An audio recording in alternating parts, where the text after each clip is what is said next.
Hi, Namaskar, and welcome back. Today I'm back with a thought as well as a few facts to discuss with you all. No, I'm not going to talk about Animal or probably Sam Bahadur or for that matter anything from Bollywood, Hollywood, Tollywood, or Lollywood or anything. What I'm going to talk about is a statement given by one of the ex governors of RBI, Dr. Raghuram Rajan.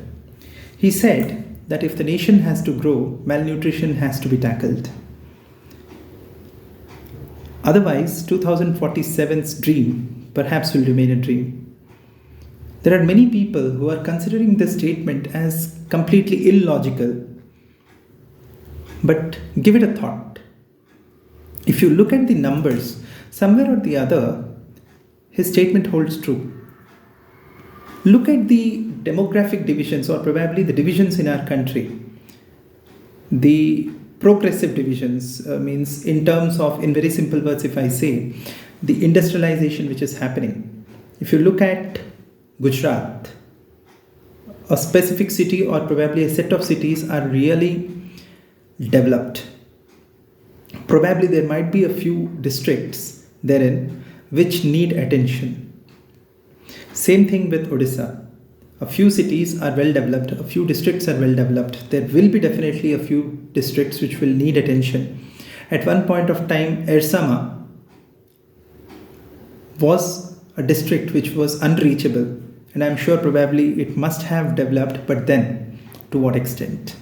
Has it come out of that particular tag of poverty line and then been able to move up? Similarly, look at Maharashtra, there might be a few cities or probably districts which might be struggling for existence. So, every state might be having one district or the other which might be struggling or probably facing this particular challenge. Given this particular division, where there are a few cities which are equivalent to that of a developed nation, there are a few cities or probably districts which are into the rural belt, and there are a few districts which are worse than that, right? Means where the basic facilities are inaccessible.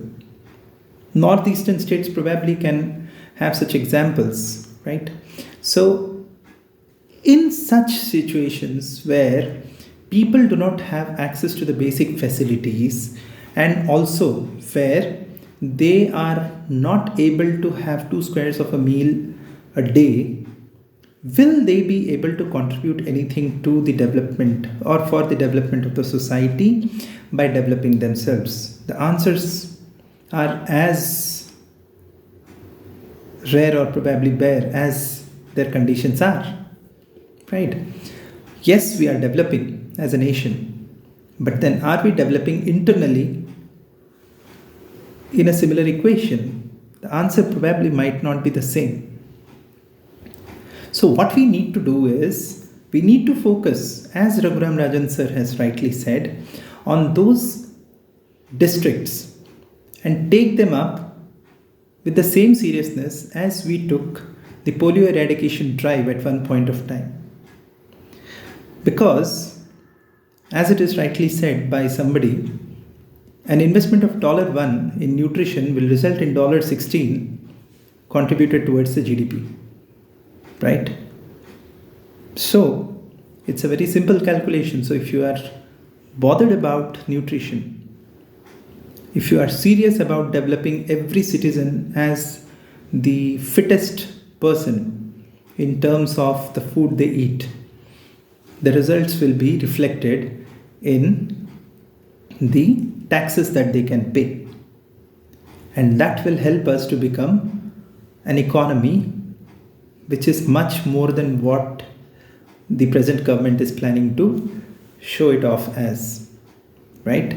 So, those people who are writing off Raghuram Rajan sir's statement as illogical must once again think and understand that economics and nutrition are not far away from each other.